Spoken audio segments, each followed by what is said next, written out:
नमस्कार दोस्तों। तो कैसे हो आप सभी? आई थिंक आप लोग अच्छे ही होंगे।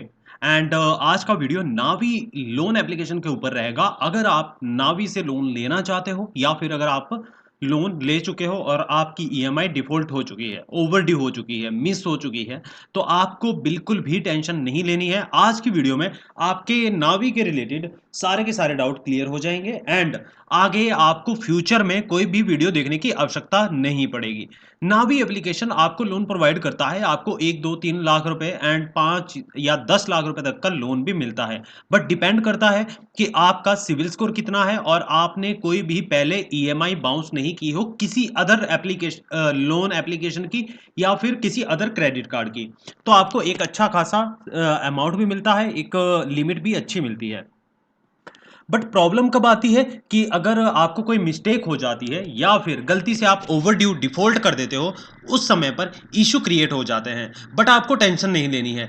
आपको अपने राइट के बारे में पता होना चाहिए एंड इन एप्लीकेशन के बारे में भी आपको पता होना चाहिए। लोन कब लेना चाहिए? देखिए, अगर आपको इमरजेंसी आती है, कोई आपको ऐसी कंडीशन बन जाती है कि आप जो लोन ले रहे हो उसके लिए आपकी इनकम भी है। अगर विदाउट इनकम आप लोन लोगे तो आप फिर आपका फ्यूचर भी फंसने वाला है, क्योंकि एक ना एक दिन आपको फ्यूचर में किसी फाइनेंस के रिलेटेड लोन की आवश्यकता पड़ेगी या फिर कहीं से भी आपको डेब्ट उठाना पड़ेगा। तो उस समय पर आपका सिविल स्कोर चेक किया जाता है और यहां तक कि अब सिविल स्कोर का असर आपके प्रोफाइल पर बहुत ज्यादा पड़ता है एंड आपको बहुत प्रॉब्लम क्रिएट हो सकती है।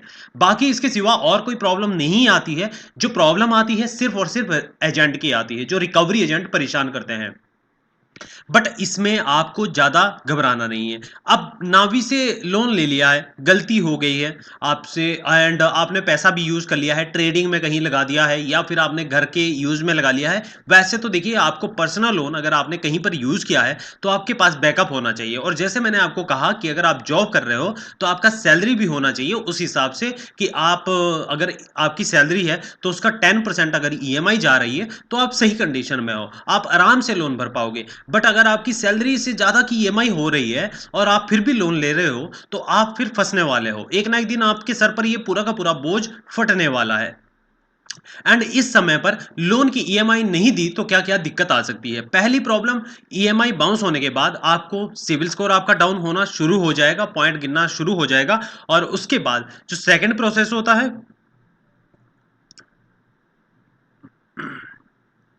कॉन्टैक्ट लिस्ट पर कॉल करना और आपको भी कॉल करना। आप लोगों में से बहुत से ऐसे होंगे कि जो आपको वीडियो लगती है कि देखिए पॉइंट कुछ लिखे हैं, बना दिया है और ये कर दिया है। देखिए, पॉइंट लिखना ये सबसे आसान शब्दों में मैं समझाने की कोशिश करता हूँ, जिससे आपको आसान भाषा में अच्छे से समझ में आ सके। क्योंकि हमारी वीडियो देखिए एक विलेज से भी देखते हैं, गाँव से जो पर्सन है वो भी देखता है, सिटी से भी देखते हैं एंड अदर भी कोई स्टूडेंट हो या कोई एम्प्लॉयड पर्सन हो या फिर कोई बिज़नेस कर रहा है और लॉसेस हो चुके हैं, लोन के जाल में फँस चुके हैं, तो सभी के लिए एक इक्वल रहता है कि समझ में एक छोटे से छोटे पर्सन को जिसको एक कोई नॉलेज नहीं है, वो भी समझ पाएगा और एक अच्छे से अच्छी जो कंडीशन में है, अच्छी नॉलेज है एंड अदर अपने फील्ड में काम कर रहे हैं, तो उनको भी समझ में आ जाएगा। ठीक है? एंड फेस के साथ मैं वीडियो नहीं बनाता हूं। अगर आपको डिमांड होगी कि फेस के साथ वीडियो चाहिए, तो आप इसके लिए भी आप कमेंट कर दीजिएगा, तो उसके लिए वीडियो मैं स्टार्ट कर दूंगा बनाना। ठीक है? एंड अब वापसी आ जाते हैं पॉइंट पर। अब कॉन्टैक्ट लिस्ट पर नावी कॉल करता है। ये प्रोसेस तब होता है कि अगर आपने लोन की ईएमआई नहीं भरी, आप 5 दिन 10 दिन तक कोई भी रिस्पॉन्स नहीं कर रहे हो, तो उसके बाद ये आपका कॉन्टैक्ट एक्सेस इन पे पहले से ही होता है। ये थर्ड पार्टी को डाटा शेयर कर देते हैं और फिर कॉल जाना शुरू हो जाता है। ठीक है? अब कितने दिन? ये 15 दिन भी हो सकते हैं और 20 दिन भी हो सकते हैं। ठीक है? तो ये प्रोसेस तब तक रहता है। अब रिकवरी एजेंट घर पर कब आते हैं? नावी एप्लीकेशन से। एंड नावी एप्लीकेशन से रिकवरी एजेंट आपके घर पर, अगर आपका लोन 3 से 4 लाख रुपए हैं, 5 लाख रुपए हैं, तो आपके घर पर रिकवरी एजेंट 15 से 20 दिन में भी आ सकते हैं, बट डिपेंड करता है कि आपका घर कहाँ पर है। अगर तो सिटी में है तो 15 टू 20 डेज में विजिट हो सकता है और अगर आप विलेज में रहते हो तो 1 मंथ का टाइम पीरियड भी लग सकता है। कभी-कभी उससे पहले भी हो सकता है और कभी-कभी उसके बाद भी हो सकता है। तो आपको ये ध्यान में रखना है। एंड नावी एप्लीकेशन से अगर आपने लोन लिया है तो कॉन्टैक्ट लिस्ट पर कॉल जाना, ये सब उससे पहले आपको एक काम करना है, ऐप को डिलीट कर देना है। बाकी मैं आपको आगे सॉल्यूशन दूंगा। सबसे पहले आपके पॉइंट और जो जो आपके डाउट है क्लियर कर देता हूँ।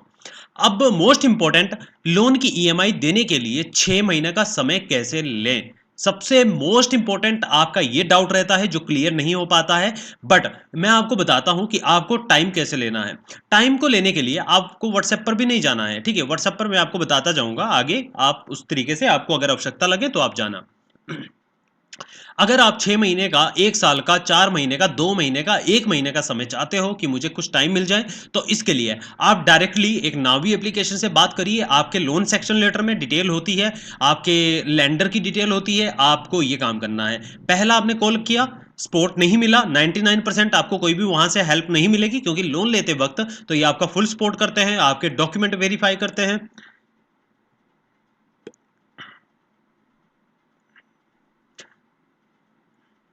एंड आपको लोन भी प्रोवाइड करते हैं। बट प्रॉब्लम कब क्रिएट हो जाती है कि जब आप लोन की ईएमआई नहीं दे पाते हो, उस समय पर सपोर्ट नहीं करते हैं। बट आपका पहला प्रायोरिटी रहना चाहिए, आप कॉल करो, कॉल करके अपनी प्रॉब्लम बताओ। एंड उसके बाद आपको एक काम करना है कि एक आपको ईमेल बनाना है, और ईमेल में एक सही तरीके से, जैसे आप एप्लीकेशन लिखते हो उसी तरीके से, हैंड रिटन भी आप कर सकते हो। अगर आप लिख सकते हो एक ब्लैंक पेज पर, तो आप उस पर एप्लीकेशन लिखिए कि सेवा में श्रीमान जी, एंड अपने जो भी मैनेजर है उनका नाम, जो सेक्शन लेटर में नाम होगा आपके लिखे हुए ग्रीवेंस का, तो वो डिटेल लिखना है, लोन की डिटेल फिल करनी है, अपनी डिटेल फिल करनी है, प्रॉब्लम जो भी आपको हुई है वो आपको प्रॉब्लम मेंशन करनी है, आपने लोन का कहां पर यूज किया है, आपको जेन्युइन अपनी प्रॉब्लम इनको मेंशन कर देनी है। और आप कब पेमेंट करोगे ये भी आपको मंथ डेट मेंशन कर देना है, ठीक है? 2 महीने लगेंगे, 4 महीने लगेंगे, ये सारी की सारी चीजें आप मेंशन कर दीजिएगा। और अगर आपको इसका रिस्पॉन्स 24 से 48 घंटे में मिलता है तो ठीक है, और अगर नहीं मिलता है तो आपको एक ड्राफ्ट बनाकर सेंड करना है। अब ड्राफ्ट अगर आप खुद से नहीं बना सकते हो, और ऐसे बना भी नहीं पाओगे आप, तो इसके लिए आप अपने नियर बाय एडवोकेट से बात कर सकते हो, या फिर किसी भी एजेंसी के पास। वैसे तो देखिए, किसी एजेंसी के पास मैं कोई भी सजेशन नहीं देता हूं कि आपको जाना चाहिए,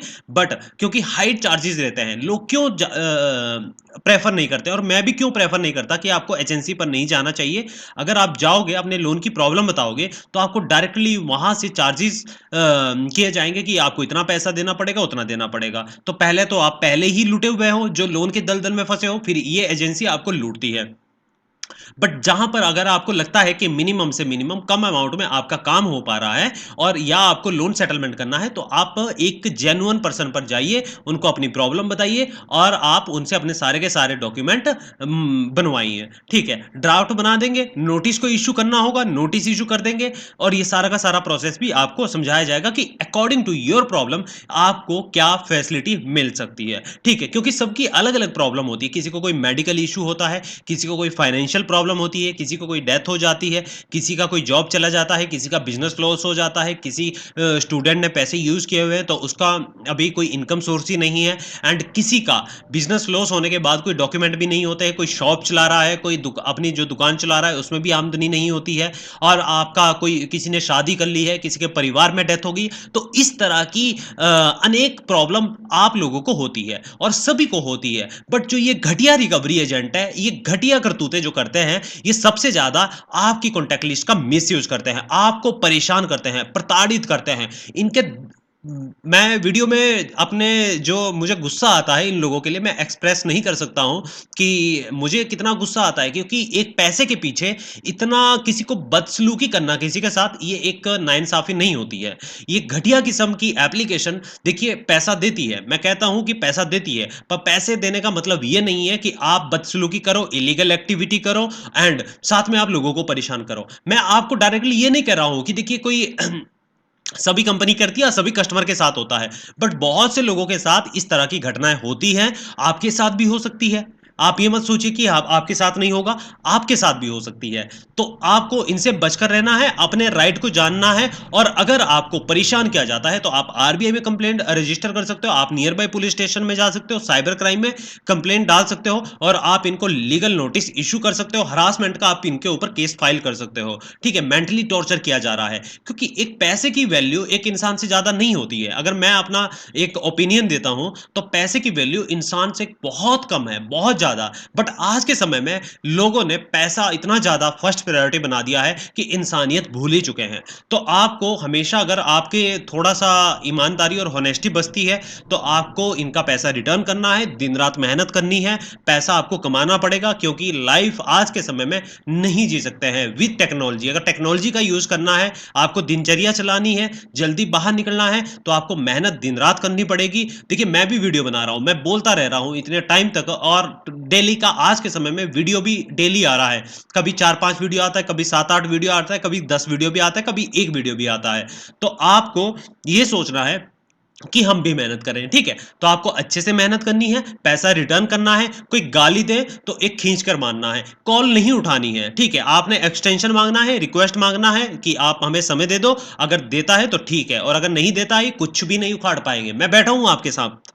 मैं आपके साथ हूँ हमेशा, ठीक है? आप कमेंट कर देना, वीडियो नेक्स्ट डे आ जाएगा। तो आपको बिल्कुल टेंशन नहीं लेनी है, ठीक है? तो मेरा वीडियो बनाने का मकसद यही रहता है कि मैं आपको समझा सकूँ, आपके भाई होने के नाते, आपका ब्रदर होने के नाते एंड आपका एक जो मेरे से आप बड़े भी हैं, बहुत सारे की जो वीडियो देखते हैं, एक आपका फाइनेंस एडवाइज़र होने के नाते मैं आपको अच्छे तरीके से एक गाइडेंस प्रोवाइड कर रहा हूँ एंड आपको मैं इस दलदल से बाहर निकालना चाहता हूँ, बाकी मेरा और कोई भी मकसद नहीं है, ठीक है? और जिसने भी यहाँ तक वीडियो देखा है, उसके लिए मैं दिल से शुक्रिया अदा अदा करना चाहूँगा एंड अगर कोई आपका जानने वाला कोई फ्रेंड एंड अदर कोई पीपल फँसा हुआ है लोन के दलदल में, तो आप वीडियो भी शेयर कर सकते हो और लाइक कीजिएगा प्लीज़ वीडियो को अगर किसी ने यहाँ तक वीडियो देखा हुआ है, ठीक है?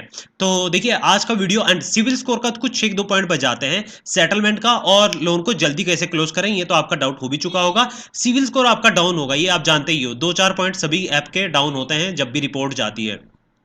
लोन सेटलमेंट नावी से हो जाता है तो इसके लिए आप लोन सेटलमेंट की वीडियो भी देख लेना।